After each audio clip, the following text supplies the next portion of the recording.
you. Come on in. Welcome to the Scum Bar.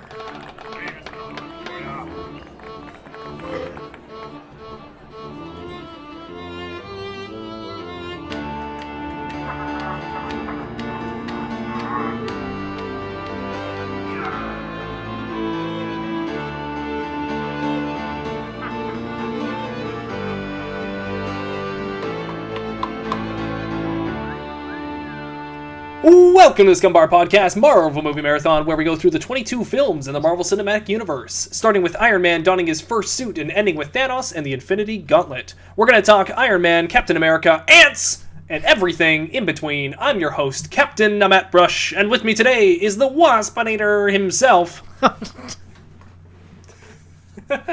Why? I don't know. I don't write it. Oh, okay. Well, then it's okay. Hi, everybody. It's me, Anth0z. I was so ready to do, like, the whole, like, ants thing, but I'm like, wait, Waspinator? Now I can't do it. Ant-Man! Yeah. I don't know what that promo is. I have no idea. Like, it just showed up one time, and it's my favorite promo to any of the Marvel films. But did you know about that so bizarre. Before the movie actually came out? Is that... Yeah, I saw it, like, the day before I saw it in theaters. Oh, okay. So it was just a really random promo. It's just Paul Rudd and Michael Douglas just kind of slapping their legs and going, ants! I wonder if it was Paul Rudd's idea just to do that. I mean, it could have been. I feel like it was. It's really funny, though, and it's like... It almost like goes with the whole movie just not really taking itself that seriously, and that's kind of part of the joke. Mm-hmm. And yeah, I don't know. It's like that's all they needed to say in the trailer, and it's really funny. Yeah, it's well done. It kind of spoils the movie, but it was good. True. If you haven't seen it though, go check out the Ant-Man trailer of just them slapping their legs saying ants. It's funny. Legs and chest. True. And thorax. Yes. Ooh. Warning! The Scumbar Podcast is going to contain spoilers for this movie and the entire cinematic universe of Marvel. Not the entire cinematic universe. That's a lot. Ooh. I apologize. I have a dog here. She is yelping and howling, so just don't mind the dog. I promise you she's not being tortured. She just wants to play. She just wants to give her opinions on the movie as well. She doesn't like Ant-Man, so... Does she like ants? She kills ants. So. Ooh, okay. This week for our Marvel Movie Marathon, we're going to be talking about 2015's Ant-Man, starring Paul Rudd, Michael Douglas, Evangeline Lilly, and Corey Stoll. I apologize, but I wrote Palu instead of Paul. And also it's Corey Stoll, I think. Is it? Yeah. There you go. Directed by... Good start. Oh, there you go. Corey Stoll now. And directed by Peyton Reed and written by Edgar Wright. Palulu Rudd. Palulu. Without further ado, Adieu. Why don't you go over a brief synopsis of this whole film? I will do. Adieu. Adieu. Scott Lang, an engineer, committed a crime. Oh, I really tried. Okay, I'll be normal. Oh boy, we're fine. We're off to a. I want to hear it. We're off to such a good start with this episode. It's Unhinged Marvel Edition. I think it's because we did the whole ants thing, and now we're all just like really jacked up. Podcast. Oh, okay. Okay. Scott Lang, an engineer who committed a crime he felt that was justified, is sent to prison. When he gets out, he wants to be on the straight and narrow for his daughter, but having a record doesn't help. And his ex-wife refuses to let him see his daughter because he can't find a regular job. Eventually, his friend tells him of a job, and he decides to take it. Scott has to break into a vault, and when he does, all he finds is a weird... I almost said something else. A weird suit. After he takes it, he puts it on and discovers it shrinks him. Scott tries to return it, and when he does, he's arrested. A man claiming to be his attorney goes to see him, and he tells him that the suit was an opportunity which he should have taken. Later, some ants bring him the suit, and he puts it on and gets out of jail. He then... It's like one long run-on sentence. It really is.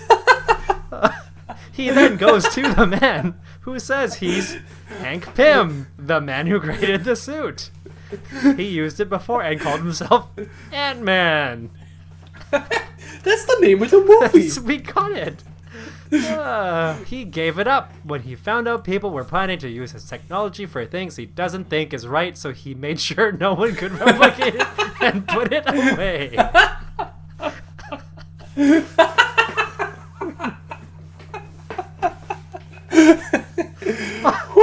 Okay, I'm almost. We're only like halfway done. through I'm this almost thing. done. Okay, we got this. We got this. I feel like this is All right. this is kind of telling of the movie anyway. Yeah, I believe so. Okay, but he now needs Scott to be Ant-Man because it seems like his protege, Darren Cross, who forced him out of his company, is close to replicating it. So, he wants Scott to get into the lab and take it. Scott is uncertain if he can do it, and Pym's daughter, who thinks she should be the one to go, agrees. But Pym thinks Scott is the one, so they train him while trying to make sure Cross doesn't suspect anything. Wow, it didn't even go through the whole film or anything. It just, whoa. Yeah. Wow, that is a long, So you long you said you paragraph. don't type these out yourself, right? You just copy. No, this is from IMDb. Holy, what was that sentence that was just like, and he, and then, and he, And so, and then, therefore. and then he.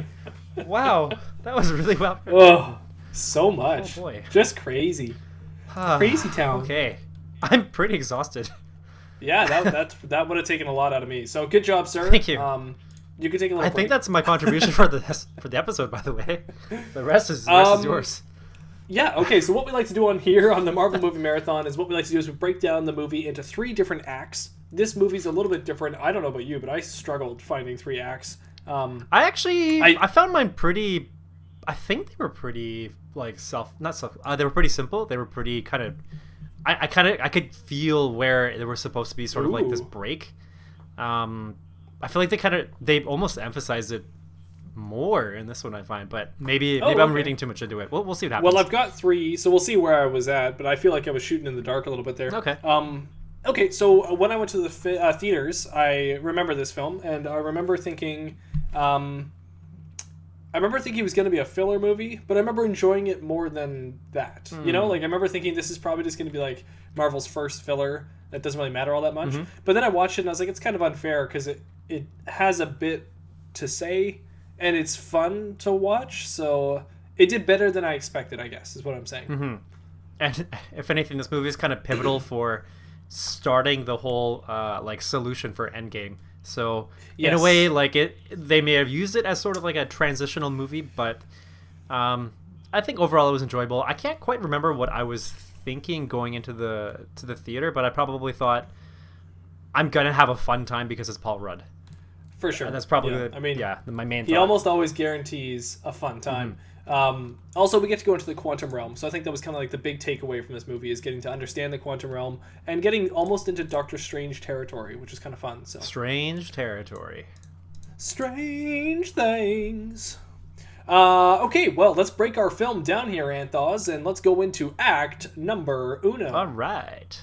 Go fish. So What's the title of your uno? mine is called Get Crossed. Get crossed. I like it. Thank you. Yeah, get angry, like the Hulk. Yes. Mine's Welcome to the Team, Paul Rudd. Nice.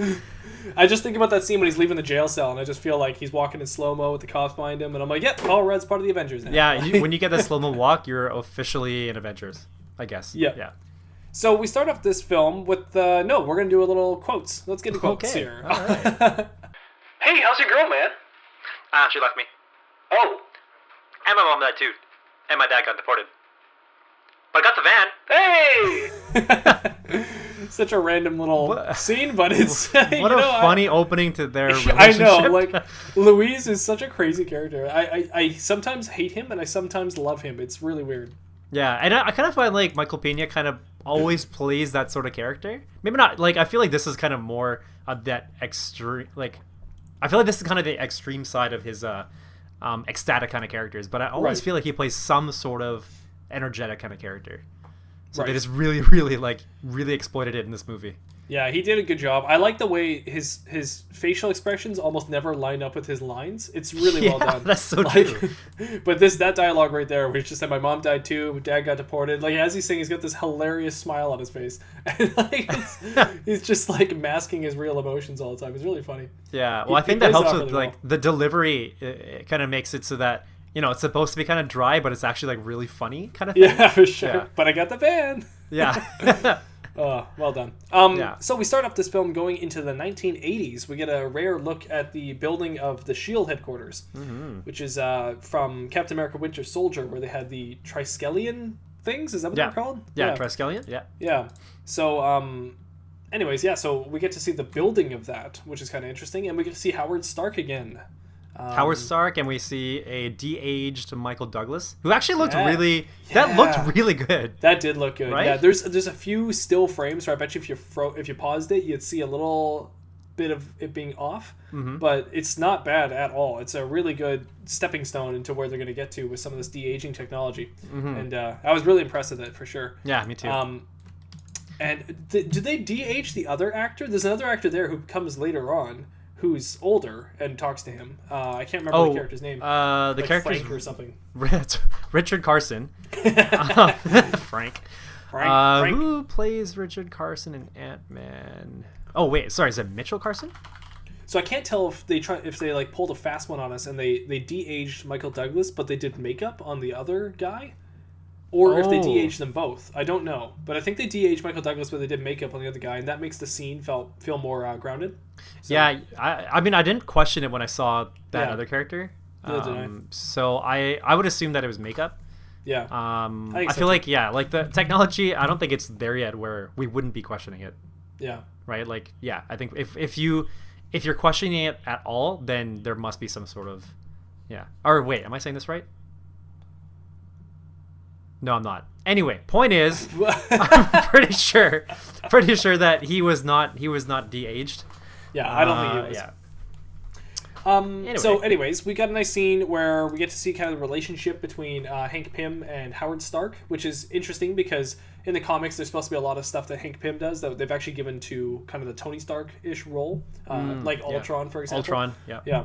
And so it's fun to see that we get to see a lot of that in this film, where now we have Hank Pym and the Stark kind of broken relationship. It also answers a few questions later on about why the Avengers aren't helping. Hank Pym specifically says he doesn't want to have any of his technology in the hands of Stark, so he's trying to stay on the down low, which is it's a good enough excuse to not have to throw the Avengers into it. And also even just the name drop of why don't we just call the Avengers? I mean, that was pretty smart, I think. A lot of fans were thinking it, so I'm glad that they name dropped that. So just kind of some early stuff. We also get to see Peggy Carter as well, which is kind of nice. Not de-aged, but aged by makeup, I guess. And so she's, I mean, it's pretty much just like a cameo, right? De-aged. Using makeup technology, they de-aged her. So she's only in like the one scene. But I guess the point of it is just to establish that they were at one point all working together, because otherwise we didn't really have any more reference to her in the rest of the movie. Well, it's kind of nice. It reminds me of the Watchmen movie. It's kind of like there's this OG kind of version of the team that we haven't really seen, but I almost want to see more of like Ant-Man and the Wasp from the 80s and see this Howard Stark possibly being some kind of vigilante character, Peggy Carter as well. Like, it'd be kind of fun to watch another film that did all that stuff, but I don't know if we'll ever see that movie. Don't think but so. Yeah, no, probably not. So we cut away to San Francisco. Right, because of all the hills. That's how we can tell, right? Because this movie, it wasn't just me, but there weren't any. It didn't label like when and where things were taking place. Don't we see the bridge? I think once Louise and Scott are driving, we see the bridge pretty quick, the Golden Gate. So it's a good enough tell. But it's funny because we're on the other side of the country for once with the Marvel characters. So it's nice to see what's going on the West Coast. And then we end up going to. We go to New York anyway, don't we? Yeah, because we end up going to New York. Yeah. But. Unfortunately. But yeah, he's in San Francisco, though, which is kind of fun. So get to see across the country there. So Scott Lang released from prison. Some funny dialogue between Scott. He's, with, what is it, Peach? It's like Peaches or something like that. He has to have that ritual with who has to punch him in the face. So his name is Peaches? Oh, okay. I think it was Peaches. I don't know. Something funny like that. But mainly all the scene does is it kind of just reintroduces Scott and his friend Louise. And how they have this tight relationship, some kind of like criminal friend underground thing they've got going on. That Scott's obviously a good burglar, and that's what put him in prison in the first place. And it almost kind of seemed like I was half expecting there to be later on he would kind of do like some sort of callback to his prison mates, where they would kind of just all of a sudden be somewhere that he would just like happen to need them. But again, another one of those just we're only putting this in the beginning just to set it up. Just to give you some background, and then later on we go off and do our own thing. Yeah. So Scott's trying to find a job, and he lands his first job at, well, he actually says he'll be fine because he's got an engineering background, which is kind of funny. And then he goes right into Baskin Robbins. Baskin Robbins. I do like that first scene where there's that kid who just asking for something hot. He just wants like a burger or like a hot dog, and they don't sell any of that at Baskin Robbins. It's like perfect Paul Rudd delivery, just being like, no, kid, we don't have any of that. And that it's actually funny because I don't think I ever recognized that guy, the one, like the kid who's asking for the stuff, until like recently we've been watching Superstore, and he's a recurring character in that, where he just plays just like the stupidest character ever. And so I guess like he's probably kind of typecasted that as well. But anyway, yeah, it's funny to see him in this. And then also I find that the I don't know why, but like when he goes into that meeting with his manager or the boss or whatever before he gets fired, that manager to me almost seems like he's coming out of the 90s as well, or like the 80s. Like why is he dressed like that? Why does he look like that? Like this, a lot of this feels like dated. Yeah, it doesn't look like a modern time situation or person in a situation. In a weird way, it reminds me of Breaking Bad, how Breaking Bad never felt like it was in the year it was in. It always felt like it was a little bit early. Like it felt like it was in the 90s or something. So yeah, that's true. It's got this strange kind of Breaking Bad effect to me. But yeah, I totally felt that as well. I think it's all the browns. Like Paul Rudd or Scott Lang, he's wearing bright pink and blue, and everything else, including that man, is like sepia and brown wood. I never thought about that, but that's a good point. So he gets fired from Baskin Robbins because Baskin Robbins always knows. They always find out. They always find out. And we get an introduction scene, I believe, to Scott and his family after this.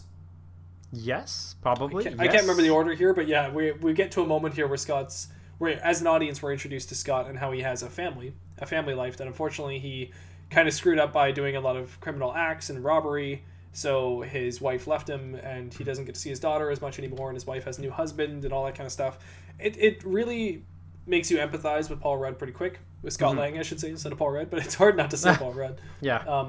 But makes you empathize with him pretty quickly, and it gives him motivation as a character to be doing his, burglaries in the future. So it's a good plot point, and I enjoy it. We don't have much time with the family, but it's enough for you to just know that point. It kind of just gets it over with, so it's kind of good.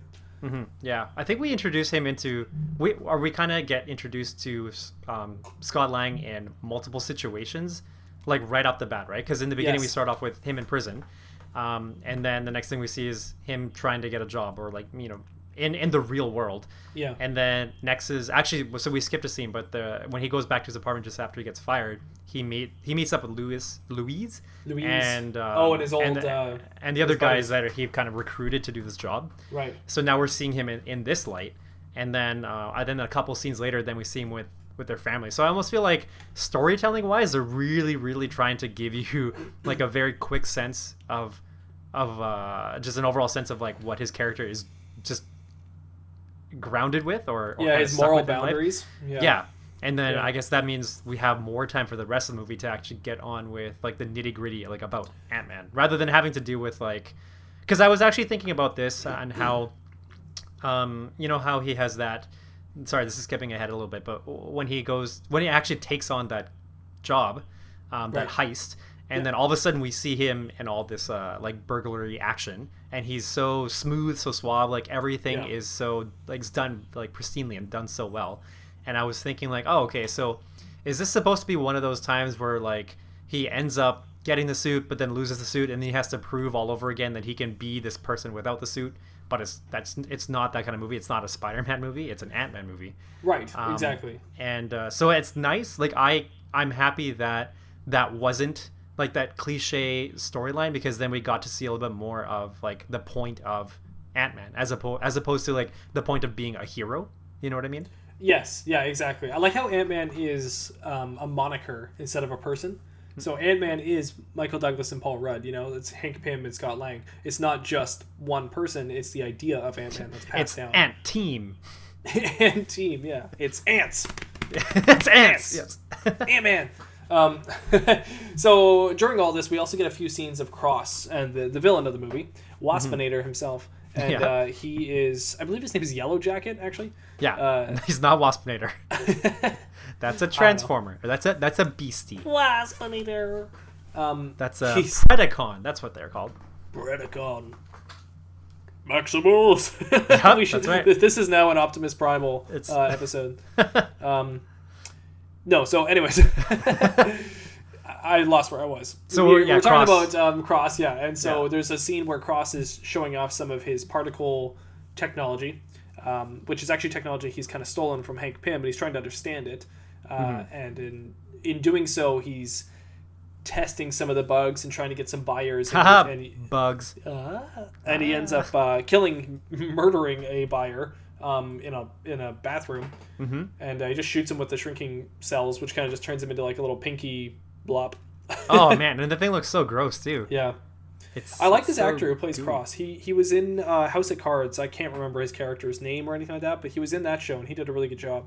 And I like seeing him in this, and he's just a good actor. So yeah, he's great in this. I can't remember where else I've seen him. I know I've seen him on one or two other things besides this, but he definitely does a really good job. I kind of found that he didn't kind of oversell the whole like supervillain thing, because it's not really, right? He's not really a supervillain if you think about it. He's just a guy with conflicted intentions. Yep. Because and I say conflicted because they have the whole spiel about, you know, the more you go through that, and the more you have like the more you go through the size changes, I forgot what they call it, but the more it kind of messes with your brain physiology and stuff.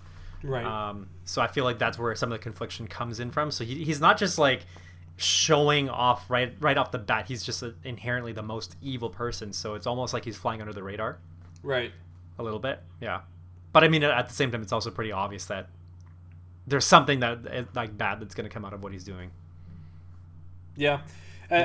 I like that he's got the father kind of complex where he doesn't have a good father figure in his life, and so Hank Pym becomes a father figure for him, which is actually a really good point. In another version, he's almost Scott Lang, right? Like he could have been an Ant-Man, but he you mean in another universe? Yeah, exactly. Like if he was just a little bit more not so headstrong and didn't remind Hank Pym so much of himself, then maybe he would have been the next Ant-Man. But unfortunately, he just got really stubborn and selfish, and then so therefore he can't. And it just makes it's a fairly generic villain trope, and yet it also works. I like it. So it's almost like the power-hungry student kind of thing. Yeah, exactly.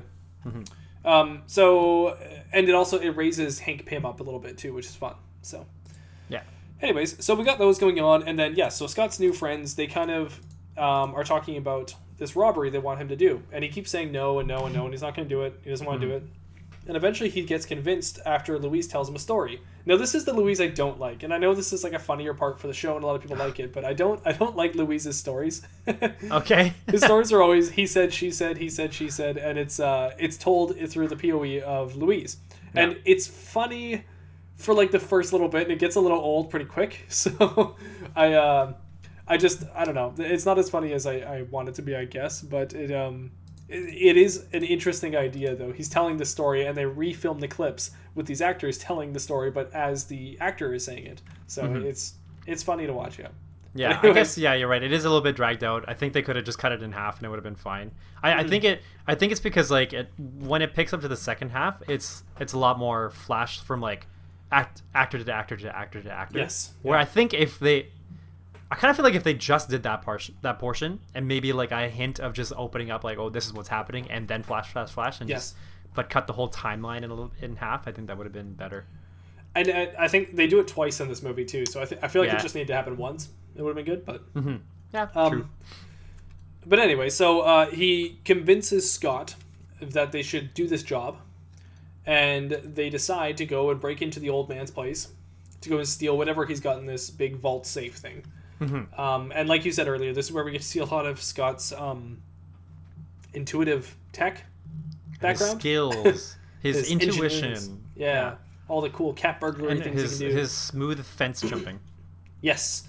And his random ideas of, now there's a pin pad, so how does he get past this? Oh, he's going to... What does he do? He puts like a thing on a stove or something? So he finds like a keychain ring. Yeah. And then he gets a piece of tape, puts the ring on the tape, and then gets some super glue or something, some sort of like liquid adhesive, and then fills the inner part of the ring, and then he bakes that for however long, or not bakes, sorry, cooks it over the stove, he heats it up, and then that liquid adhesive became some sort of like jelly sort of thing with the fingerprint on it. Right. Yeah. So he gets past the fingerprints by doing that. And then the major big thing is the safe. There's a moment where there's a safe and it's made out of a certain kind of metal and it can't be broken open. But then Scott recalls this is the same kind of metal that the Titanic is made out of. Yeah. So I kind of like the lines here. Like if this was like a spy thriller, this is like the same kind of lines you'd hear, which I think is kind of fun. Yeah. Where he's like, oh, like, well, do you remember what happened to the Titanic? And they're like, oh, it sunk and it killed everybody or whatever. And he's like, exactly. And he uses like the same kind of idea to break open the safe. But since it's Ant-Man, it's also kind of funny. I do like that moment where the other guy's like, not the old lady. She didn't die. She still had the rock. Like, yeah, everybody died. That. Yeah, that's right. This one killed DiCaprio. Yeah. Yeah.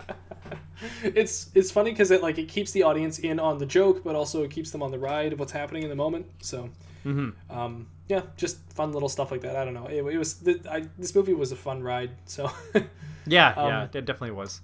So, anyways, then they break open the safe with that, and then there's nothing.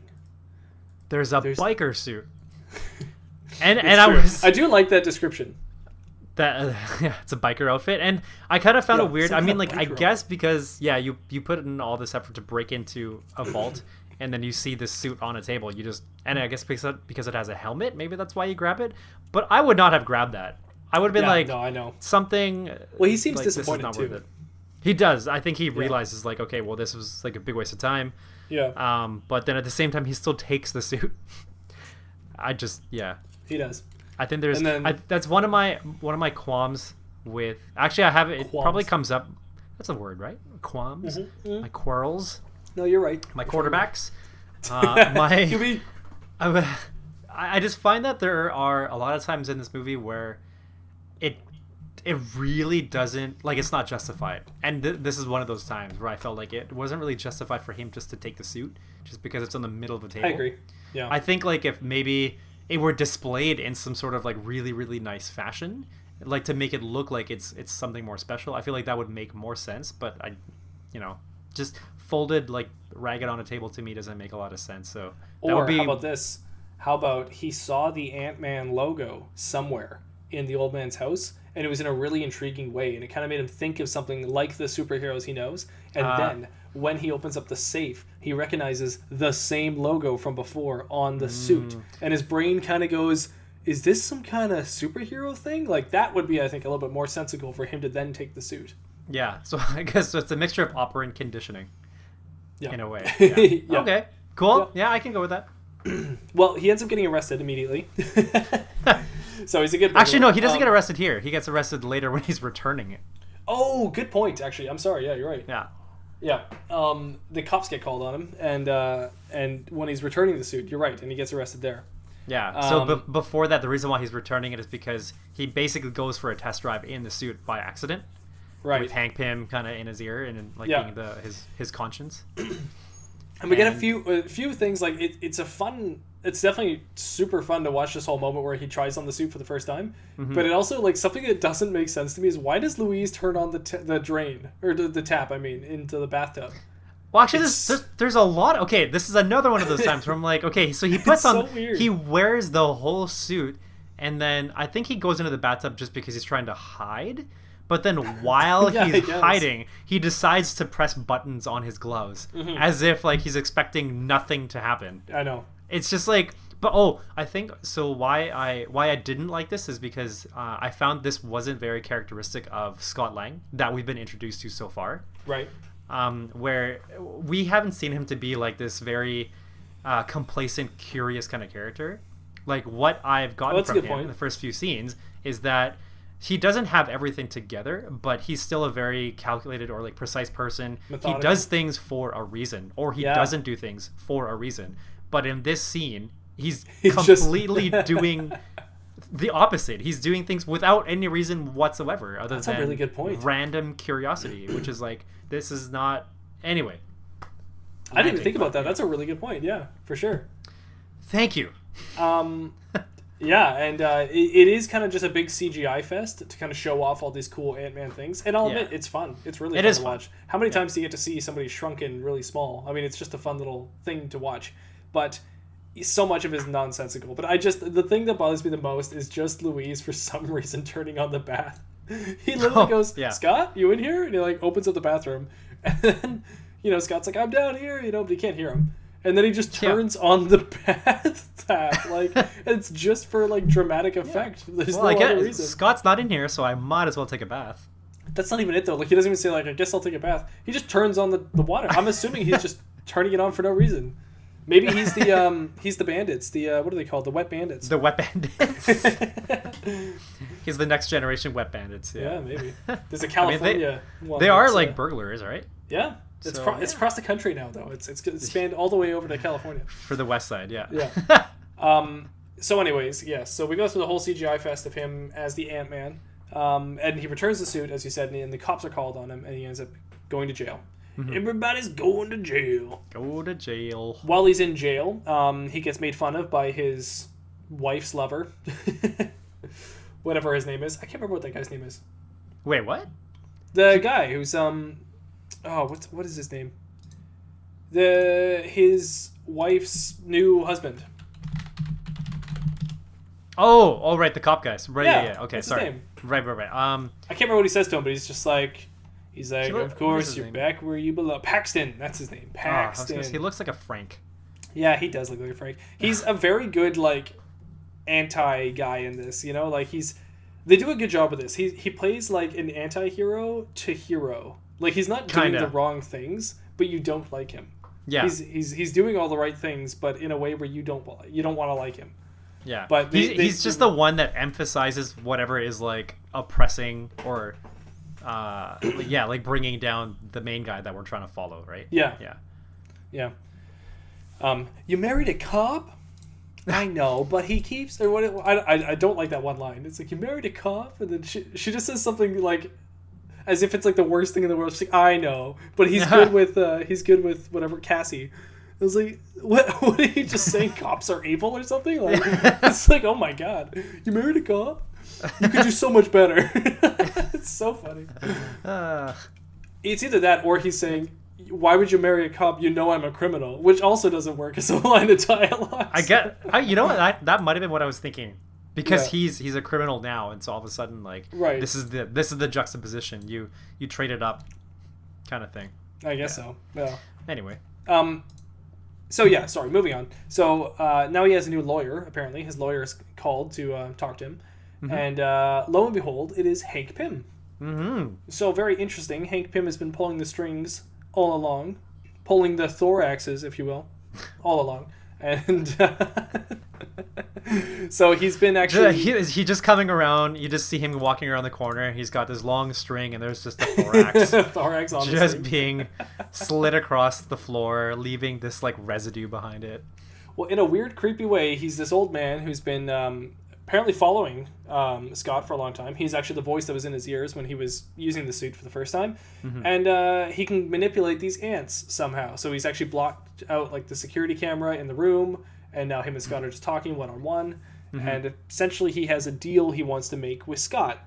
Yeah. But in order to do that, very Matrix-like style, he's got to break him out of the area he's in, using like directions over the cell phone kind of thing. You know, Neo, go down the hall, take a left, take another left, wait 5 seconds, now go. Yeah. It's very similar to that, but he's kind of just like Ant-Man style. So it's like jump on the ant. jump on the other ant. Yeah. You see those small ants? Okay, now jump on the big one. I do like the dialogue here when he's like ant number 426 or whatever. I think he says 247. I'm not sure if that's supposed to be like a thing for like 200, like 24 hours, 7 days a week kind of thing. Like, or it might be an issue, a comic issue where something happened. That would make so much more sense. Yeah. But I do like that moment where he's just like, he's like, it has a name. He's like, it doesn't have a name. It has a number. There are hundreds of ants. Do you know how many? Like, there's like thousands of ants or something. Yeah. I'm sure there's like millions of ants. There's a really good line where Scott's like, I think I'm getting the hang of this. He's like, yeah, I'm really doing this. He's like, you're not controlling the ant. I'm controlling the ant. I'm controlling them. What? Yeah, that's a good moment. Yeah. We also get the introduction to Anthony. Anthony. I'm going to call you Anthony. Right? And that's how he says it. Yeah. Yeah. Yeah, it's good. I wasn't expecting a pet ant in this movie, but it's nice to see it. And yeah, so we get a jailbreak scene where, he ends up flying away on a flying ant. There's lots of stuff with a cop car and whatnot, and he ends up getting away. But yeah, more just Ant-Man CGI Fest stuff, and he escapes. And then he passes out. Yes. From just the whole trip, or is it like altitude now that he's just not used to it or something? I think it's just everything. If you learn that you could talk to ants, I get sure, yeah. you can walk with the animals, talk with the animals, grunt, squeak, squawk with the animals. Animal fun. I don't know what you're singing. I wanted to jump in somehow. Hey, I liked it. That was good. I was just doing an old Sammy Davis Jr. song. Oh, okay. So that is where I ended my Act 1. Now, I don't know if it's your... me too. Oh, perfect. Exactly, yeah. Whew. Maybe See, isn't it? It seems pretty evident, right? I mean, they even do like a whole cut to black. Yes. I think that's why I'm like, okay, that must be the end of the scene. Maybe you're right. Okay. I just wasn't too sure. To me, this movie went by really fast, so I felt like, where the heck do I put the three parts? Right. It really did. And I think it is attributed to what I was saying in the beginning, is that we get this whole, like, we don't bypass, but we go through the whole introduction of his character like really, really quickly, get it out of the way, and then we have more time to really be enveloped in the rest of like the action sequences and revealing new things within the dialogue between like Cross and Pym, blah blah blah. So I think that's why, because this movie, it's not that much shorter than Ultron was like 2 hours and 20. This is just 2 hours, so 20 minutes less. But it definitely doesn't feel long at all. It doesn't even feel close to Age of Ultron levels of length. Yeah. No, not at all. All right. Yeah. Well, let's move to Act 2. I named my Act 2 A New Kind of Ant-Man. Mine is, this one's for you, kid. Ooh. And I'll explain a little bit, and it's because I find that each of the characters, they are pretty much doing this, like whatever they're doing, it's motivated for the sake of somebody else. So Pym, he's doing everything for his daughter. Yep. Darren is kind of doing it for him in a way, like he wants the recognition to, like, of him. Yeah, you're right. Yeah, wants to prove to him, right? Scott's doing it for his daughter, blah blah Cassie. blah. So everybody kind of for Cassie. So everybody kind of has, at least I feel like it's really emphasized in this act that people are really doing it for somebody else. It's not just their own like well-being kind of thing. Who's Paxton doing it for though? Paxton. I think Paxton's looking out for number one. You know? Paxton.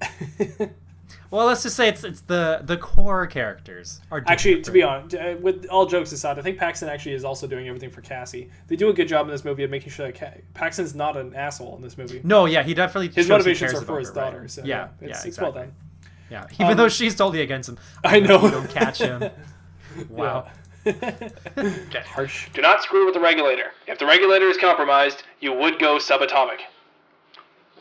What does that mean? It means that you would enter a quantum realm. What does that mean? It means that you would enter a reality where all concepts of time and space become irrelevant, as you shrink for all eternity. Everything that you know and love are gone forever. Cool. Yeah, well, if it ain't broke. That line, as soon as it's happening, you're just kind of like, okay, so he's going to screw with the regulator at some moment. Yeah, for sure. There's so much emphasis on that. Yeah, definitely. You're pretty much looking at the audience, like, just so you know, if you screw with the regulator, like, that's how I lost my wife. Remember this for later. Yeah. So I briefly wrote little notes about these scenes here, but yeah, so I wrote that Scott learns the ways of mastering the Ant-Man. So, because we as he cuts to black and then it fades back in from black, he's now at the House of Ant-Man, and Scott gets to learn the ways of Ant-Man from Master Ant-Man himself, Sensei. So we get a lot of weird scenes with like sugar cubes, and yeah, actually we get quite a few. Yes, where we learn that Hank Pym actually can control the ants by tapping his ear. He's sending some sort of pheromones? neural node or something. Know. I can't remember what the terms were, but he's able to control them really well though, so he can move around these ants and do pretty much anything he wants to do, which is really cool. We get introductions to we haven't really talked about her yet, but Pym's daughter. What's her name? Hope. Thank you. Hope Van Dyne. Hope Pym. She's hoping.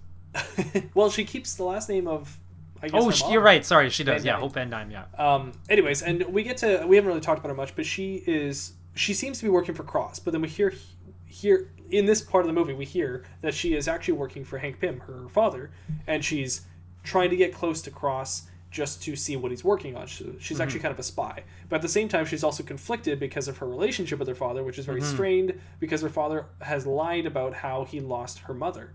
And so it doesn't play really all that well in my opinion. I don't really believe that they're mad at each other. I think Yeah, and I agree with you. It doesn't play that well. Like something doesn't flow very well, and I think because I say this because I remember watching this part in the theater, or at least like the concept of their relationship, and just Hope in general. I remember thinking that Hope is like, even though Hope is his daughter, she's working with Cross because she wants to be working with Cross. Right. So I didn't get it during that watch through that she was just doing it kind of as like a spy the whole time. Whereas now this time it was like, oh, I see, okay, I get it now, but she just hates her dad, right? Kind of thing. Yeah. Well, we get a bunch of scenes here of training for Ant-Man. We get to learn a bunch of different things. There's tests where Ant-Man shrinks himself into a keyhole. He has to jump across a room and try to shrink into a keyhole. We get scenes where Ant-Man is fighting and training with karate with Hope. Yep. We get the he's hanging out with small ants. Yeah, we get the introduction to different ant types. It feels like a video game at this moment. No, there's the fire ants, and then there's the berserker ants, and the electric ant or whatever, the bullet ant. Yeah. And I'm thinking of like Pikmin or something, and I'm like trying to memorize all their types and what you would use them for. It's like very much like a platforming game. It's like, this is super effective against this. Yeah, exactly. So it's fun. I like it. It's interesting enough. It's fun to see the different ant types. I don't know how realistic it is, but it's fun at least. And I like where he enlarges himself, or not really enlarges. He reverts back to regular size, but he breaks. When he gets like dirt. Freaked out. Yeah. I feel like I do that a few times. Oh yeah, no, I for sure would, like, immediately. I think seeing anything like those, like ants, just up close, like, and they're as big as you, there's no way that I. Well, they would also move really fast, so they and like it's just, I don't know. It would be a little much. I would get used to it, but it would be much at first. So I'd do the same thing where I break out of the dirt. Yeah, I think maybe that's one thing. I wonder if they ever thought about that, like, because I find that they do a lot of really trying to get the audience used to his size, like Ant-Man's size, because when he's small, they'll have all these like little random small objects kind of nearby him just to give you more reference. To size. Yeah. So he's like he trips over that little like the pin of a pop can. Yeah. So that's to show you, okay, this is how small he is. Right. And then obviously, like, he gets he's running away from that mouse who sounds like a dog to him, or like some giant beast. But we never get that kind of POV with him next to ants, I find, for some reason. And I guess because they, like, I don't know if they did talk about it, but maybe what they wanted to do is they don't want to make these ants menacing, because ultimately they're supposed to be his friends. So they never seem to make the POV from Ant-Man making the ants actually feel as big as him. Right. Which I just thought about that now, but yeah. I think that makes sense. They're more like pets instead of like a horse and a dog, instead of it being like really too big or too small, I guess. Yeah. Yeah.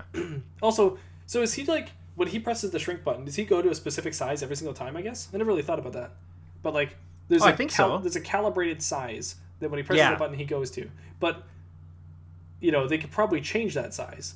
Like, I understand he shrinks further than that in this film, but like, is that a number that like Hank Pym himself decided on? Like, we're gonna go like 7 times our size or something. Well, like?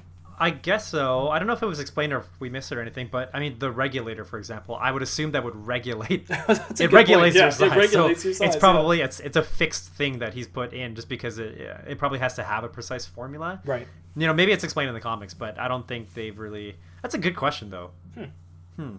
So while this is going on, we've got some scenes again with Cross, who's perfecting his formula. Yeah. Cross is now trying out his shrinking Pym particles on the sheep, and he's now shrunken. Is it a sheep or a goat? I think it's a sheep. I think it's a sheep. Yeah. So he shrinks a sheep, and Hope is kind of freaking out because now she's gonna have to go tell her dad that he's Cross has actually cracked the code, figured out how to shrink everything. But in the wrong hands, this formula is going to be used for really nefarious purposes. So Hank is obviously quite frustrated by this, and it means that they're running out of time. So they now are going to have to perform a heist with the new Ant-Man to go and steal this tech away from Cross so that he can't screw everything up. And that's pretty much the whole point of the film. Now we're at the point of the film. Yes. So, before they do this, though, they need, I don't remember what the thing is called, but they need that one box of thing for this heist. Oh, what is it? Something from Stark. Yeah. I forgot what it's called. Some kind of Stark tech. The Starkatron. So they have to go on a heist mission to go to the Starkatron, and as a fun little twist, they end up heading out to the Avengers facility. And I like this a lot. I didn't see it coming in the theater at all, and I don't know. It was just fun to see that he's now heading over to the new Avengers building. Yeah, it's kind of funny. It's nice that like it's sort of like a little tease, right? Because he did he did mention earlier, like, you know, like maybe I know what we should do first. We should call the Avengers or something. Right. Right. So at least it's kind of funny because it sort of throws the audience off into thinking like, oh, okay, we're not going to get any Avengers, and then actually we get a little bit. An Avenger, yeah. We get a rookie. And actually, coming right off of the heels of Age of Ultron. Yeah, Age of Ultron. It works really well because Falcon is now a part of the Avengers, and seeing him as like on guard duty, it actually plays really well right after this, right after that film into this film. So I like the feeling of that. Yeah. So now there's a quick little fight scene between Ant-Man and Falcon, where Ant-Man actually holds his own pretty well. Yeah, it's which I find really interesting because, like, Falcon is supposed to be trained in the military. Right. But then also, is it military? Yeah, military. And then he's also trained with the Avengers. So you would think that like his skill should be like way, way, way beyond Ant-Man. Even though it's really awkward though, right? Trying to fight something so small. Yeah. But I want to come back to this later because like Falcon should be a very calculated, precise, trained fighter in all ways, and he's also got a lot of tech that he's used to using and he has been using for a very long time. And so he holds his own. So Ant-Man holds his own against Falcon. But then later on, I'll just mention now, but later on, all of a sudden, Cross is able to easily swat Ant-Man. Right. Yeah. Like when he's in the helicopter, and anyway, there's other moments like that. But yeah, I didn't really take it as in Ant-Man has better fighting skills or abilities than Falcon, or even can match him in any way. I think it was just more Falcon had zero idea what he was fighting and was taken off guard. Yeah, that's true. So I'd like to just play it as that. I think if they fought again, then Falcon would probably win. But then again, I mean, Ant-Man had a really good strategy, just going inside the suit and unplugging it. Like, it does raise questions to Ant-Man versus Iron Man, which we end up getting answered in the next film, which is actually really smart. But you would think that, I guess, if he can do it to Falcon, why can't he do it to Tony Stark as well, and then just unplug his suit and stop him? So I like that part. It was fun. But yeah, it was. Anyways, Scott ends up. Well, he was seen by the Falcon, so Hank Pym's pretty upset about this. But Scott actually stole the Stark tech, the Stark thingamabob, anyways. So mission accomplished. Yeah, and he introduces himself. Hi, I'm Scott Lang. Oh yeah. So it's. Sorry, I guess that's. Sorry about this. Sorry. So at least in that way, like, I guess so. That's just at least to lead up to later on that Falcon. Actually, wait. He knows him by name. When he's searching for him, when he's trying to find out about this guy, he's like, I want this guy who shrinks. Yeah. Yeah. Scott Lang or something. The guy that can shrink. So there's that was the whole Avengers facility heist. There's also a little bit here where Scott is trying on his new earpiece to try to, mind meld with the node of the ants or whatever it is as well. And it reminds me of like the Force. He's like trying to use the Force, and it's hard for him at first. And until he gets the moment where he's actually like trying to move a penny on the dashboard in a car with him. Oh, that's right. And he's finally got the ants to be able to move and manipulate this penny a little bit. So it's like finally getting the Force and moving the TIE fighter out of the. Yeah. Is it as good as Star Wars? No, of course not. But it reminds me of it for sure. Yeah, and I don't think it's meant to be because it like that moment, that scene. So that takes place just before he goes to the facility, but that scene is meant to be. I kind of find like that scene is more meant to be for the sake of them both kind of coming to peace with something. Like because he's in the car with Hope, right? And I feel like he says something that kind of dawns on Hope to make her kind of understand. Don't mind my phone. Keep going. My phone's just going out because of work, so it's fine. Okay, so yeah, he says something to her, and I feel like it's whatever it is, it's for her to come to terms with the way, like whatever relationship she has with her dad, with Hank. Yeah. And so she seems to sort of like have like second thoughts about all that she's been thinking up until now, and then Scott, same thing, like he kind of comes to term, or he doesn't, but he realizes like what is he really doing this for, and he's doing it because he wants to make sure like Cassie's safe, or he can do something for Cassie, right? So there's that, and then immediately after they go back into the house, and then it's kind of like it's Hank's turn to do his sort of confiding thing, and he eventually reveals everything about like Hope. what happened to the Wasp to Hope. Yeah. So we have this sort of like this trinity of redemption, like not redemption, but whatever the word is, but just like moments to acknowledge for each of them, that something that they all need before they can move on. Which totally makes sense for your title of this act, because it's kind of like the redemption for why everyone's doing what they do. So yeah. So that makes a lot of sense. And I really do like that scene, the when he's explaining the old how they used to be. Like, it's a really good narration. And again, it kind of makes me wish we could see more of the old Ant-Man and Wasp. But it's fun to watch it. And yeah, I do like their relationship from this point on. I think the two of them are fun to watch, Hope and Hank. But yeah, that's a good little scene. Also, one thing we didn't mention too is that there's these little like discs that he can throw. These like batarangs. Yeah. So he can throw these little discs and shrink and enlarge stuff. Enlarge, yeah. So that plays a big part in the next act of the film, really. But yeah, so he's got those discs as well. Mm-hmm. And then I think this is the end of the act, but I don't know. There's a visit from Cross, and he comes to Hank's house.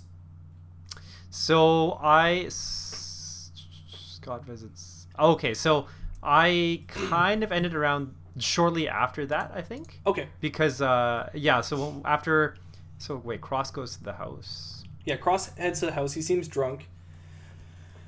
And he's talking to Hank, and he's asking for approval and all this, but it's out of nowhere, and they're not expecting it. And so they're trying to hide their plans to infiltrate Cross's headquarters. So they're trying to hide the plans, and they got like the little ants that Scott's using to like roll up the papers and stuff. And yeah. Cross is like talking directly to Hank, and it sounds like he doesn't really know what's going on, but maybe he does. Not too sure. And he just pretty much tells Hank he wants him there at the unveiling to the Hank Pym particle thing. Show he's going to do, because he's going to sell the rights of this to some people. And then he also calls Hope afterwards and asks like where she is, and pretty much tells her that like they're going to make history and all that kind of stuff. So it's heavily implied he doesn't know that Hope was there in the house. And that's all we know at this moment. But yeah, it's an interesting scene, and it kind of makes him seem threatening, but in a more human-like way, which I like. So yeah, I think it's also a good what's the word, not redirect, but like it kind of throws you off a little bit to thinking like, oh, what does he actually know, and what is he really up to? Because then we later find out that the whole time it was just like a big setup. Yes. Which I find that there wasn't a lot of, at least to me, I didn't find that there was a lot of foreshadowing that there was going to be this big setup. Yeah, me either. Like I think I probably felt that like he's gonna put on the suit, but I didn't think at any point that he had ever planned to actually capture Ant-Man. Right. And then so then I think just after that, then he gets the crew together, like Louise and those guys, because they need to have more people kind of involved to actually make sure that the whole thing goes properly, right? I like Scott like making up the team in his head. He's just like, so you need a getaway guy, and and Hank's like, no, not those guys. I like that. This is the work of gypsies. It's the work of the gypsies. And then shows off what the suit can do, and then they're all like flabbergasted. They all pass out. Oh no, Hope gives them a Xanax or something. Oh yeah, and then Hank tells them a story about like the suit. Yeah. And they all pass out. And so the end of my act happens just after Scott goes back to visit Cassie, and just to kind of, it's one of those like see you one last time before I go off and do this. Yeah. So that's a good point. My end. Yeah. Okay.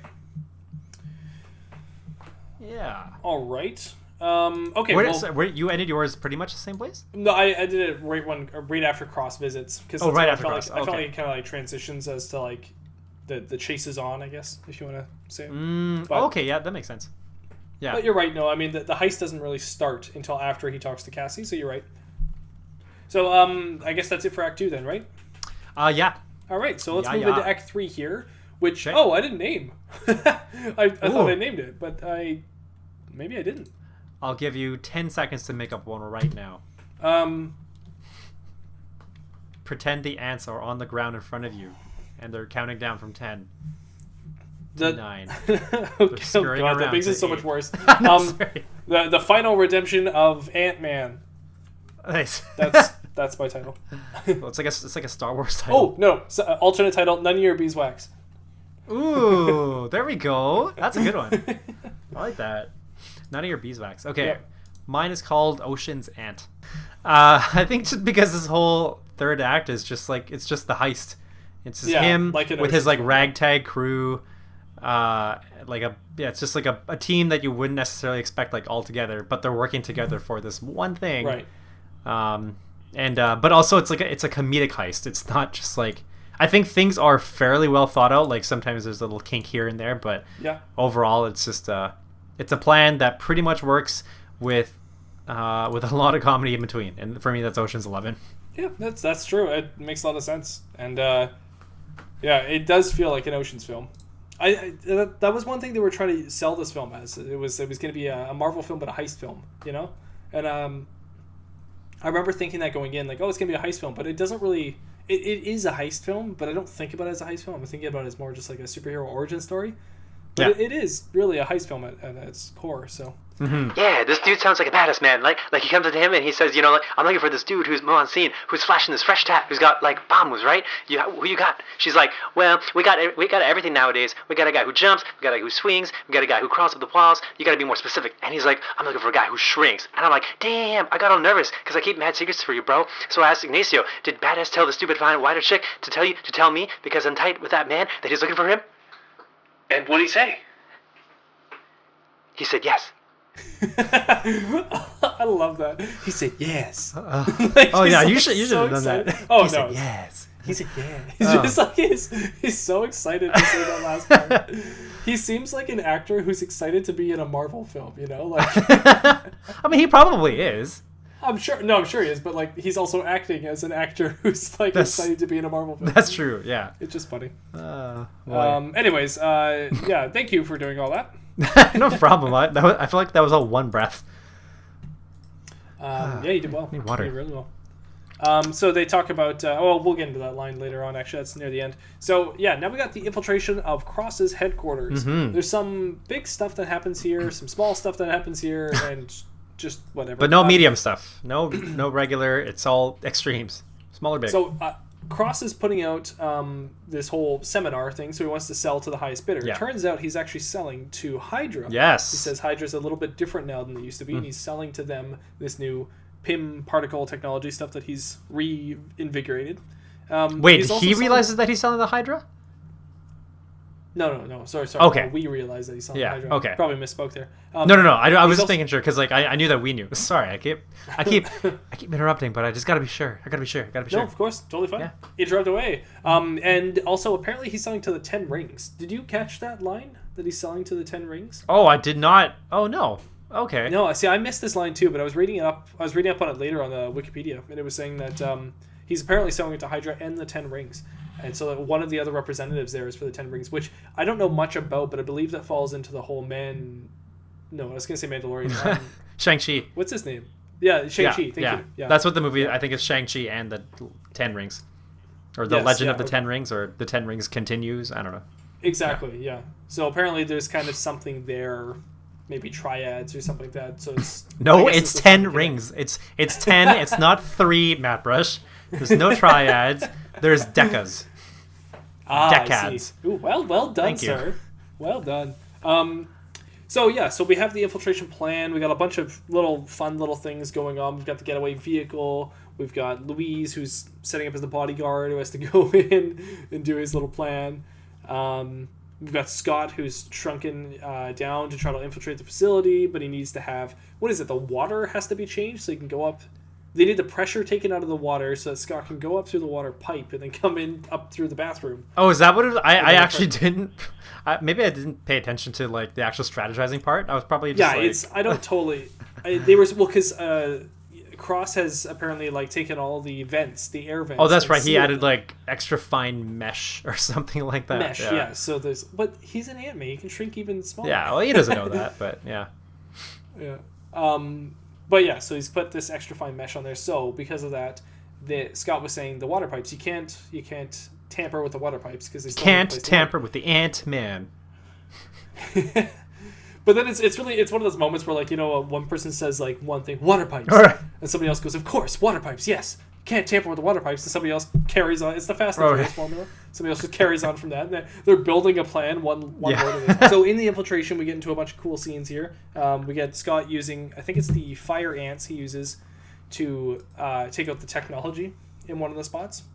He says What? No, weren't those the electric ones? Doesn't he use the fire ants to drop on the security guy and then Louise punches him? I always forget what a fire ant is. No, you're right. It's got the bite that really burns, or the powerful bite. Yeah. Yeah, something like that. No, so you're right. He's the electric ants. You're right, to take out that spot and the security, and then to take out the electrical part of the security, and then he uses the fire ants to bite the guard guy, so he can continue on.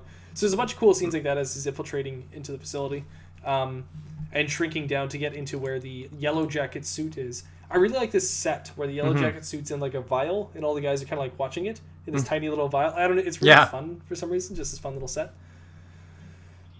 And to me, it looks like a little G.I. Joe toy. Yeah.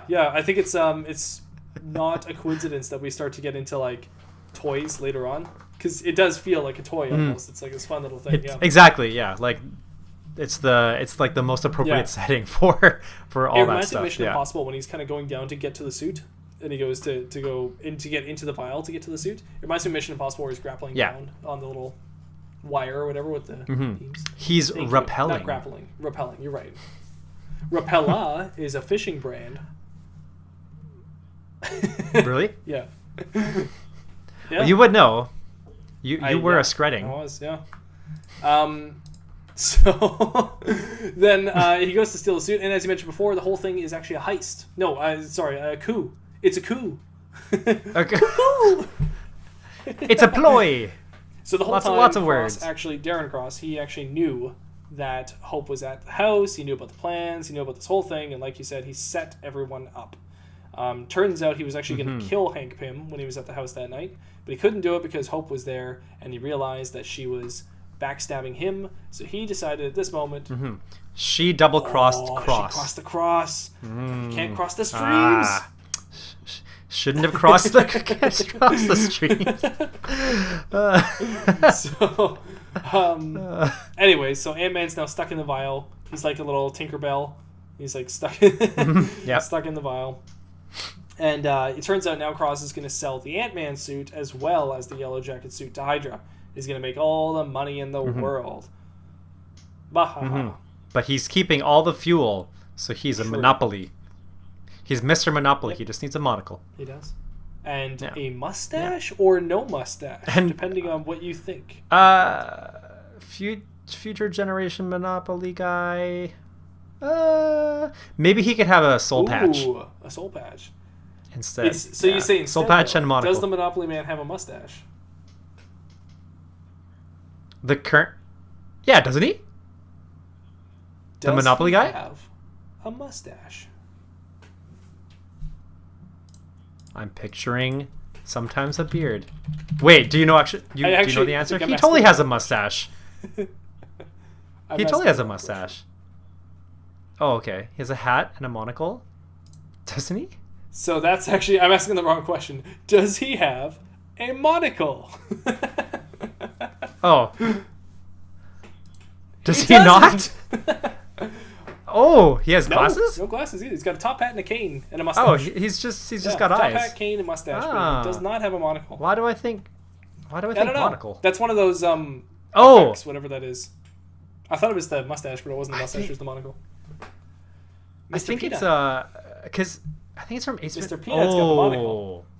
So I think everybody thinks that the Monopoly Man has the monocle. And this is so much more important than Ant-Man. Oh, this is really... Other people would be following... I know. They'll be having the same struggles. Monopoly Man, no monocle. What? Monopoly guy. Monocle. Moncal. What? No, but... Oh, I see. Oh, somebody just put their own monocle put it on him, but he doesn't actually have a monocle. You know, I think the other part of it is that sometimes when he's holding the tip of his hat, it's as if he would be holding a monocle. And he's that typical style of person that would have a monocle anyway, so it makes sense. Yeah. This is really important that we talk about this in the Ant-Man movie.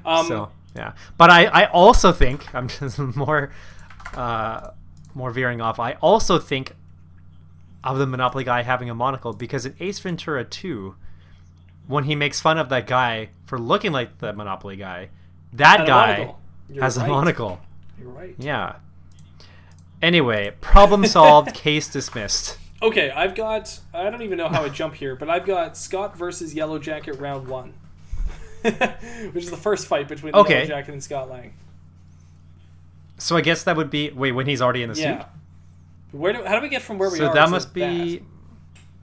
Well, okay, so after he gets... he traps Scott in the thingy. He hands over the vial, blah, blah, blah, blah, and then he wants to kill... he wants to kill I think Hope. Yeah, so he takes out a gun and he's going to shoot Hank, I think. But then Hope hits one of the guys, takes their gun or takes out her own gun, points it at Cross, and then now he's all conflicted, I think. And then in that moment where he's like about to shoot, then Ant-Man takes out one of the enlargers and throws it at the glass. Oh. I think it's an enlarger. Or he's one of them and he throws it at the glass so that the whole thing breaks open. He grows. They all get the jump on everybody. There's a bunch of punching and shrinking and swapping and bap whap kapows. And then Hank and then holy tuna fish sandwich Ant-Man. And then Hank Pym gets shot in the armpit. It looks like the armpit. It's his shoulder, but yeah, it looks like the armpit. You're right. Yeah, because it's kind of just below. It's like to the side of the very nipple, awkward spot. I think. Yeah. So it's so he gets shot, and then all chaos ensues. What's his face gets away. Cross gets away with the briefcase. He's like runs to the helicopter helipad. Like an old school villain, like yeah, exactly. With the briefcase. To the helicopter. That's good. That's really good. And then so they I think they kind of recoup for a bit. Hope sees that Hank is shot, and then Scott comes like, "Oh, we gotta save him." Like, "No, you gotta get Cross." Yeah. So yeah, it is that it cliche definitely moment. Like, is. "Don't save me, get the bad guy." And then he goes to chase him, and then we find out that the keychain that Hank was holding this whole time was in fact yeah, it was an actual tank. It's a real tank. So I wonder if that must have been a tank that he probably, like, when he was in his doing his missions as Ant-Man, he probably like just took one. Why not? I guess, right? I'd do the same thing. I'm surprised he doesn't have like a whole arsenal of vehicles on that keychain. He probably does. We just don't know about it. He must have tons of stuff, which would be kind of cool to reveal. But yeah, and then we get him. So we get Ant-Man getting to the roof, I think, right? Somehow gets onto the helicopter, but I can't remember how. Oh, he probably got on. Oh, he gets on Anthony. Yeah, and Anthony flies him up there. Okay, so this is also another one of those, like, okay, really? Is this how, like, why does Cross have so much power, or like so much? Why is it that Cross is able to do so much damage towards Ant-Man, and so he happens to shoot Anthony, the one ant that Ant-Man is on, and then it's just like the ant. It's like, oh my god. I know, it's kind of just like this is a really ridiculous kind of moment, and then but also from that far away, like it doesn't make sense that like Cross, the way he reacts is that he can tell, like, oh, I didn't get Ant-Man. He's still coming at me. I can see him, kind of thing. Right? Like, how can he should no, that's the point of Ant-Man. You can't see him. Like, you shouldn't be able to. Falcon had to use his goggles to see him. Why can't you? I totally missed that, but that's a really good point. Yeah. Like, I don't think it's meant to be like that, but it comes off like that to me. Does. Yeah. Yeah. Yeah, so then Ant-Man, he gets onto the helicopter, and so now he's kind of he's going back and forth between shrinking and regular size and invading the helicopter. And yeah, this is the moment where he jumps in and Cross is shooting. He's trying to aim his gun at Ant-Man. Eventually, he's like aiming at one of his bodyguards, and then it's really not shoots something and misses. Practice here. This is not how you should be. No, not at all. He's just some like crazed maniac now. But then, so Ant-Man, he starts flying around again, and he jumps so he jumps onto Cross's gun, and then towards his face. And at that speed that we know of Ant-Man, he should have been able to like get to his face and hit him like pretty hard, pretty fast. Sure.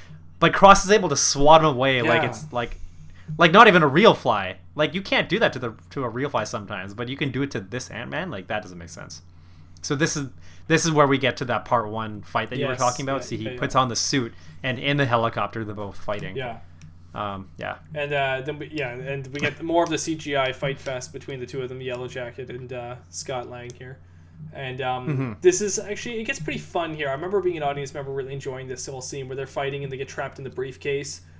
And we've got this whole fighting in the briefcase and the iPhone, the dee like, goes, I will annihilate you. What's that song by The Cure? Exterminate or Disintegrate? I will disintegrate you. Playing Disintegration by The Cure or something. I really like the sound effects here too, because the sound itself is distorted when they're small, but then when it cuts to the briefcase and the outside, it's a muffled actual real sound of the song. So that's right. Well done. Yeah. Yeah, that's good use of sound. They're fighting in the briefcase. Sure. The briefcase falls out of the helicopter. They're falling. Is the briefcase lands in the pool? Is that how that goes? Yeah. Bloop. It lands in somebody's backyard pool. Then there's the fight from there. There's...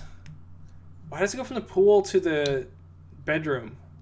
Not the bedroom. How does it go from the pool to the train set? Oh, because it's a different... So that's a different house. So like when he's at this house that he drops into the pool, they're fighting kind of like in the patio. Yeah.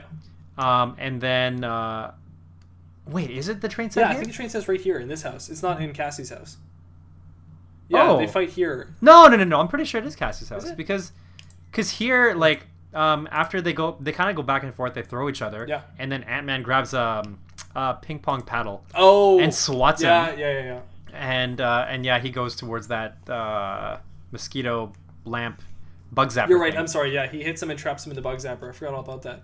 Which that scream, by the way, is horrifying when he's just like in pain from the bug zapper. I just feel really bad for Darren in that moment. Oh no! Wait, was there a scream? Because he didn't actually get zapped. Yeah, there's a moment where it shows his body and he's like stuck in the bug zapper and he just starts yelling out in pain and then it just like cuts away. Oh, yeah, it's really like. Oh, I see. It's okay, like, oh man, I feel bad. That's right. Like that's a bad way to go. Yeah, that's true. But it just kind of energizes him or wakes him up or something. So I don't know. It just kind of, they don't really explain it. It just kind of comes back. So I guess that pain is like him. Yeah, maybe you're right. Maybe it is him just using that to go forward. I'm not sure, but it. I guess it like fries his brain a bit more. I feel like they should have shown a scene where he like enlarged again and broke the bug zapper by doing that or something. I don't know, but yeah, that would make sense. Based on what we've seen so far, you get caught off guard or thrown off. All of a sudden, you change sides again. Or had his guns to shoot the bug zapper like later on after Scott's talking back with Paxton again. But no, they just kind of cut away from him doing that, and Scott's all worried about Cassie. Oh yeah, because in the car they hear that there's another 247 or whatever kind of call. Oh right. Yeah. Like saying like there's an issue at this house. They find out that it's Cassie's house, so that's why they drive over there and get there. And all of a sudden, Waspinator is in Cassie's bedroom. He's got horrible lines in this bedroom, by the way. His lines are really bad. Do I look like a monster? Yeah. Exactly. I want your daddy too. Yeah, that one's so annoying. I was like, what happened to you, man? Like, I think his brain did get fried. Like, do I look like a monster? Something with this third act is just like, you want to there's a lot of throwaways. Power? Yeah. Yeah, it's really bad. Yeah. But then this is where we get the train set fight. So it is in Cassie's. You're right. It's not in Cassie's room. For some reason, I thought that was in the pool house, but no, you're right. That is in Cassie's bedroom.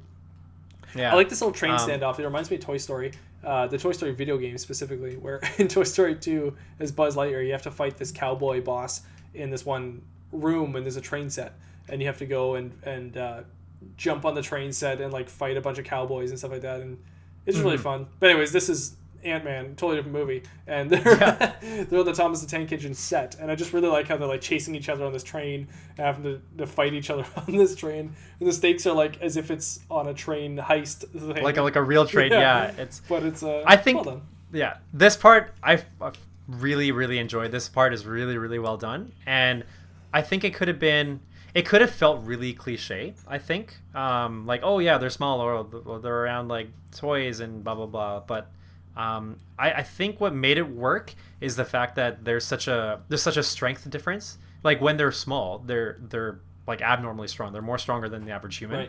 Right. And so like ants are supposed to be able to lift 50 times their size, right? So when they're in these moments when they're like throwing stuff at each other, like okay, this makes sense. And I I always think back to, have you seen A Night at the Museum? Yeah. And I'm not sure if it's the first one or the second one, but there's a scene where the little like Cowboy little Indian. soldiers, cowboy Indian, little toys. They run outside and I think they're trying to stop the car from Ooh, that sounds driving familiar. away. Yeah. And so they like stab the tire, but they're really, really small, and so the tire to them blowing all that air, it's like they're in the middle of a hurricane, like a tornado. Yeah. But then you pan away to like our perspective, and you just hear like this little, and it's just like so dinky because that's literally what it is, right? For sure. And so that I always think of that scene done really well, and what I find is the comparable part in this movie is when Cross is on the train tracks and Thomas the Tank Engine is coming up to him, and he's all scared, like he's thinking like, oh shoot, there's this really big thing coming at me, and like he forgets in that moment like he's actually super strong. And the camera angle plays it well too, so us as an audience, we actually think he's about to get smushed by a train, so it's yeah. So this is one of these moments that I was talking about. This perspective makes that train so much more menacing for sure than when they were showing any of the ants coming up to Scott. And then so then the camera cuts to like human, like regular size perspective, and then the train set just falls over because it's like it's what so weak compared to him. Yeah. So it's like what were you expecting it to blow up? Like it's wood. So I really enjoyed that scene. That whole part was really well done. Yeah, me too. I thought that was fun. I also like the enlarging. I think it's a funny joke, and it never gets old seeing everything get enlarged like that. So like the Thomas the Tank Engine. Yeah. And the ant. Yeah, the ant as well. That's fun. Yeah. Just running around. That's a weird looking dog. Yeah. That's one messed up looking dog. Yeah, so then we get the whole am I a monster? Just the stupidest lines. And then we also have this very strange moment where Scott's like, I'm gonna have to go quantum to get into there. Like he's looking at Yellowjacket, and it's like there's this standoff moment, I guess, the standoff between Yellowjacket and Ant-Man, and Ant-Man just kind of decides he has to go quantum to get inside the suit of the other guy. Well, yeah. So he jumps on somehow. He gets really small and jumps onto the back of him, or he's trying to like open it up or something. Yeah. And he can't like fit through because the suit is just like too tight. I don't know what it is, but then he says, like the suit is titanium, you idiot, or something. So I guess he's trying to imply that the material makes it so that it's woven tight, or it's like enclosed to the point where you can't, like our size wouldn't fit through. I guess I didn't get that. Okay, yeah. Yeah, because he does try to get into it at his regular size, I think, before.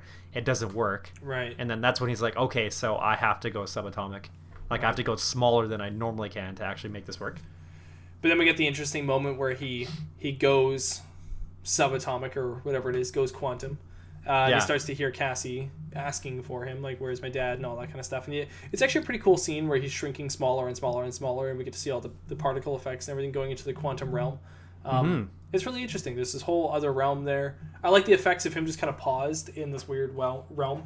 And I don't know why, but I really like the shot where he opens up his regulator and all the pieces just kind of go flying.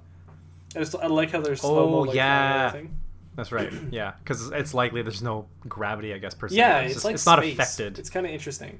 They're in the realm where time and space don't like work or don't exist. Yeah, kind of it's thing, so small that like there is no space at that moment, which is I don't know. It's hard to think of, but it's interesting.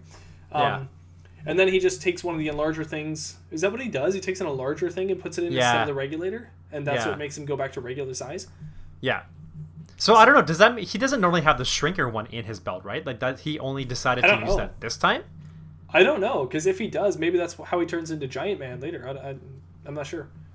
I think we'll find out when we watch that one. But I was trying to think about why does this scene work for him and it didn't work for the Wasp when she tried to do it. I mean, we didn't know what happened, but I mean, like in this case, I guess the main thing is that because he's still there and he can hear Cassie's voice, that it's able to like jog his memory, because apparently your brain like starts to lose all sense of anything when you're there. So that's why she guides him back out.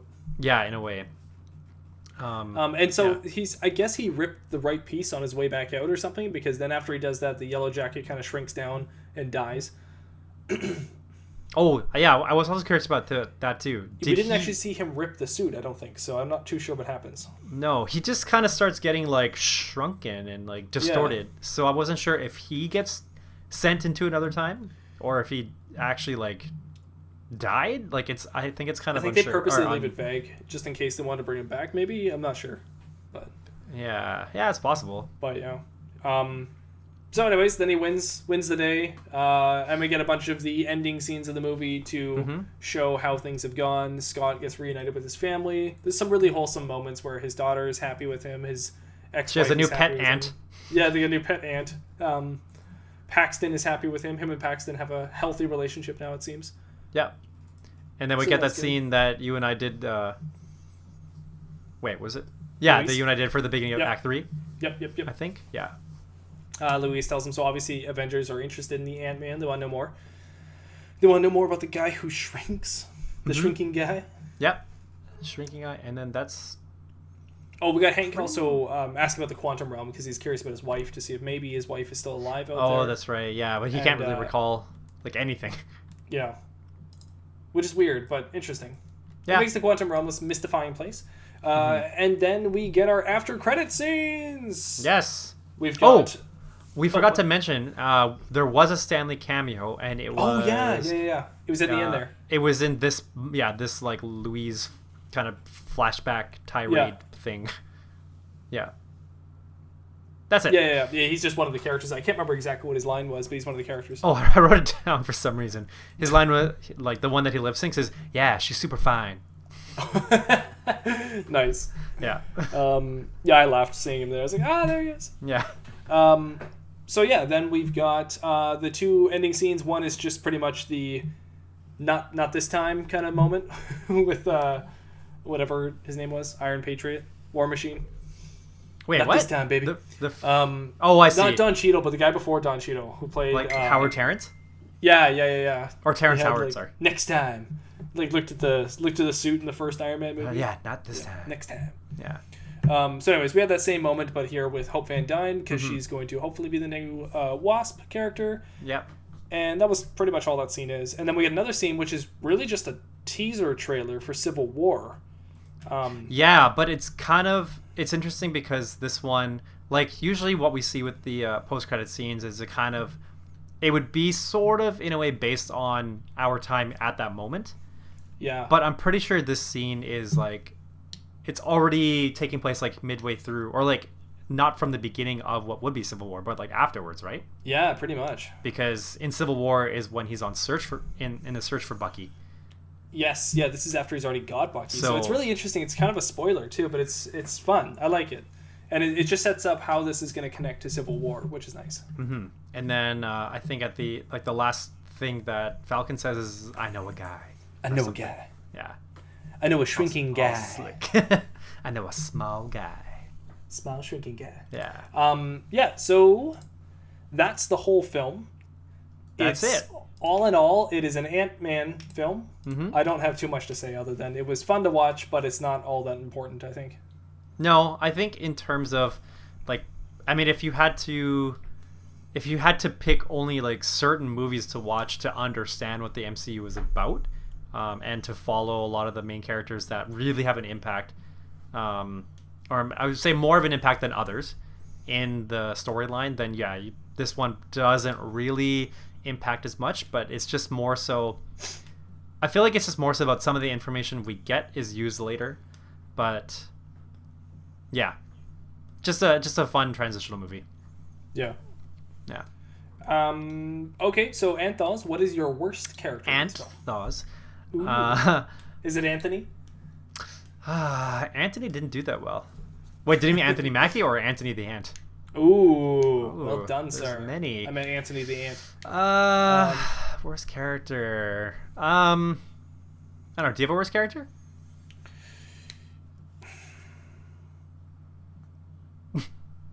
No, I don't know.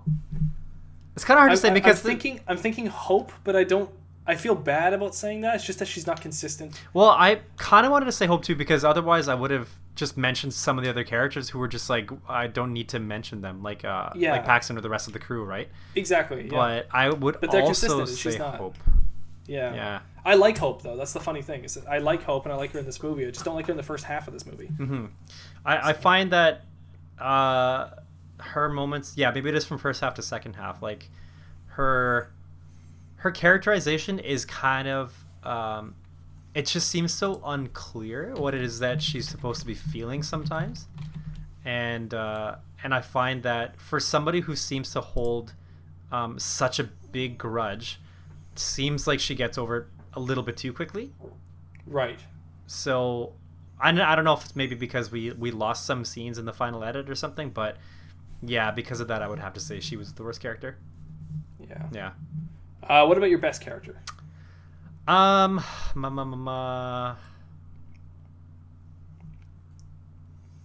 man, if not for the third act, I would have said Cross.